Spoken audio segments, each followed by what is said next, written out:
KPCC നേതൃമാറ്റത്തിൽ ഉറച്ച high command. അധ്യക്ഷ സ്ഥാനത്ത് നിന്ന് കെ സുധാകരനെ മാറ്റിയേക്കും. പുതിയ കെ.പി.സി.സി അധ്യക്ഷനെ ഉടൻ പ്രഖ്യാപിക്കും. കെ.പി.സി.സി അധ്യക്ഷനായി ആന്റോ ആന്റണിയെ നിയമിക്കുമെന്നാണ് നിലവിൽ ലഭ്യമാകുന്ന വിവരം. മുതിർന്ന നേതാക്കളുടെ പിന്തുണ ആന്റോ ആന്റണി ഉറപ്പിച്ചു. അതൃപ്തനായ കെ സുധാകരനെ അനുനയിപ്പിക്കാനാകും അടുത്ത ശ്രമം. സുധാകരന്റെ പ്രതികരണങ്ങൾ മുന്നറിയിപ്പെന്ന വിലയിരുത്തലുമുണ്ട്. നേതൃമാറ്റം നടപ്പിലാക്കി കഴിഞ്ഞാൽ സുധാകരൻ രൂക്ഷമായി പ്രതികരിക്കുമെന്നാണ് നേതൃത്വത്തിന്റെ ആശങ്ക.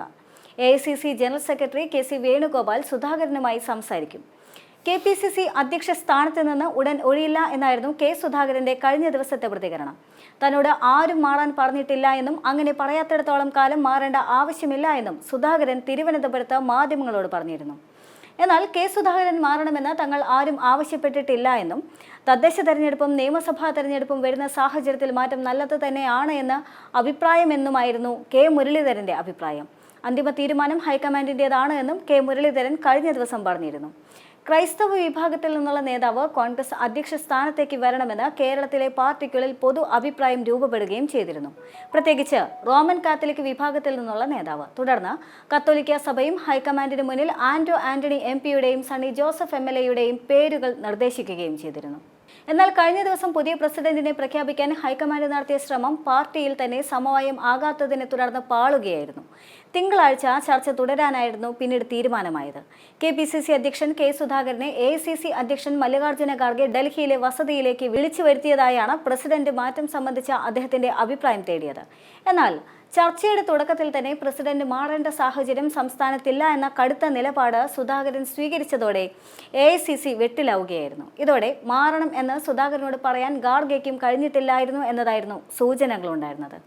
കേരളത്തിൽ കാര്യങ്ങൾ സുഗമമല്ല എന്നും ഈ നിലയിൽ പോയി കഴിഞ്ഞാൽ അപകടമാണെന്നുമാണ് ഖാർഗെ സുധാകരനോട് പറഞ്ഞിരുന്നത്. എന്നാൽ സുധാകരന്റെ മറുപടിയാണ് യഥാർത്ഥത്തിൽ ഖാർഗെയെ വെട്ടിലാക്കിയത്. എന്നാൽ 4 വർഷത്തോളമായിട്ടും കെ.പി.സി.സി പുനഃസംഘടന നടത്താനായി എ.ഐ.സി.സി അനുമതി നൽകിയില്ല എന്നതും ഇപ്പോൾ ഡി.സി.സി പ്രസിഡന്റുമാരുടെ കാര്യത്തിലും പുനഃസംഘടനയ്ക്ക് അനുമതി നൽകിയിട്ടില്ല എന്നതും ചൂണ്ടിക്കാട്ടിയ സുധാകരൻ സഹഭാരവാഹികളില്ലാതെ താൻ എന്ത് അത്ഭുതം കാണിക്കാനാണെന്ന ചോദ്യമാണ് ഖാർഗെയ്ക്ക് മുന്നിൽ ഉന്നയിച്ചിരുന്നത്. എന്നിട്ടും ലോക്സഭാ തെരഞ്ഞെടുപ്പിൽ 20-ൽ 19 സീറ്റുകൾ നേടുകയും CPM കോട്ടയായ കണ്ണൂരിൽ തുടർച്ചയായ 2ാം തവണയും കണ്ണൂരിലെ കരുത്തനായ M.V. ജയരാജനോട് 1 ലക്ഷത്തിലേറെ വോട്ടുകൾക്ക് താൻ ജയിച്ചതും സുധാകരൻ ചൂണ്ടിക്കാട്ടിയിരുന്നു.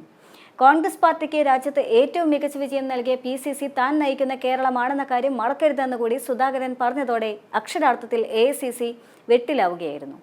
വെള്ളിയാഴ്ചത്തെ ഡൽഹി ചർച്ചയുടെ യഥാർത്ഥ ലക്ഷ്യം സുധാകരനെ മാറ്റിക്കൊണ്ട് ശനിയാഴ്ച രാവിലെ ആന്റോ ആന്റണിയെ പുതിയ കെ.പി.സി.സി അധ്യക്ഷനായി പ്രഖ്യാപിക്കുക എന്നത് തന്നെയായിരുന്നു. പക്ഷേ ആ നീക്കമാണ് സുധാകരന്റെ പൂഴിക്കടകനിലൂടെ കഴിഞ്ഞ ദിവസം പാളിപ്പോയത്. ഹൈക്കമാൻഡിൽ ഒരു വിഭാഗത്തിന്റെ പിന്തുണയും ആന്റോ ആന്റണിക്ക് തന്നെയായിരുന്നു. മാത്രമല്ല, താൻ മാറേണ്ട സാഹചര്യം വന്നാൽ പുതിയ പ്രസിഡന്റ് തനിക്ക് കൂടി സ്വീകാര്യനായ മലബാറിൽ നിന്നുള്ള നേതാവായിരിക്കണമെന്ന സന്ദേശം കൂടി സുധാകരൻ എ.ഐ.സി.സിക്ക് നൽകിയിരുന്നു.